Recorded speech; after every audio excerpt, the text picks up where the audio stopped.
বৈশ্বিক অর্থনীতির নাজুক সময়ে টিকে থাকতে সর্বোচ্চ চেষ্টা করছে সরকার। তবে বহু দেশের তুলনায় বাংলাদেশ এখনো ভালো আছে বলে দাবি করেছেন আওয়ামী লীগ সাধারণ সম্পাদক ওবায়দুল কাদের।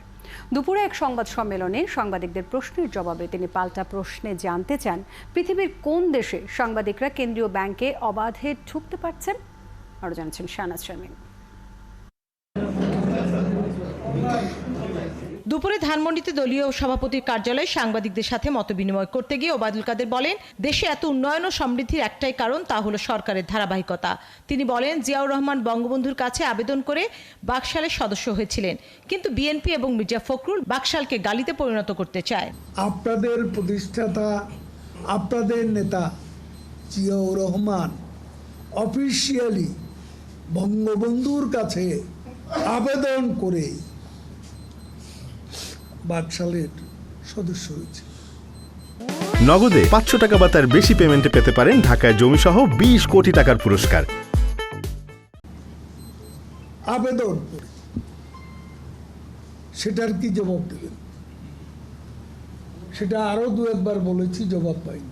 বিএনপি এখন ভারতের প্রশ্নে মধ্যপন্থা নিতে চায় উল্লেখ করে তিনি বলেন, দেশে গণতন্ত্রের কোনো ঘাটতি নেই, বিশ্ব অর্থনৈতিক পরিস্থিতি ঝুঁকিপূর্ণ। এই অবস্থায় টিকে থাকতে সরকার পরিস্থিতি সামাল দিতে সর্বোচ্চ সচেষ্ট। বিশ্ব পরিস্থিতি এখন অত্যন্ত ঝুঁকিপূর্ণ। অর্থনৈতিক সংকট,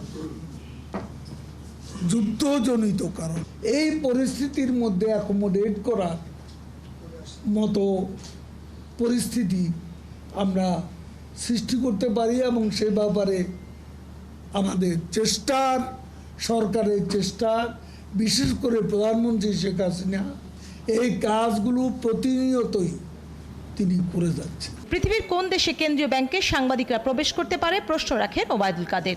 পৃথিবীর কোন দেশের সেন্ট্রাল ব্যাংকে ঢুকতে পারছে অবাধে? কোন দেশে? ভারতের সেন্ট্রাল ব্যাংকে কি, ফেডারেল ব্যাংকে কি ঢুকতে পারছে কেউ? শাহনাজ শারমিন, ৭১, ঢাকা।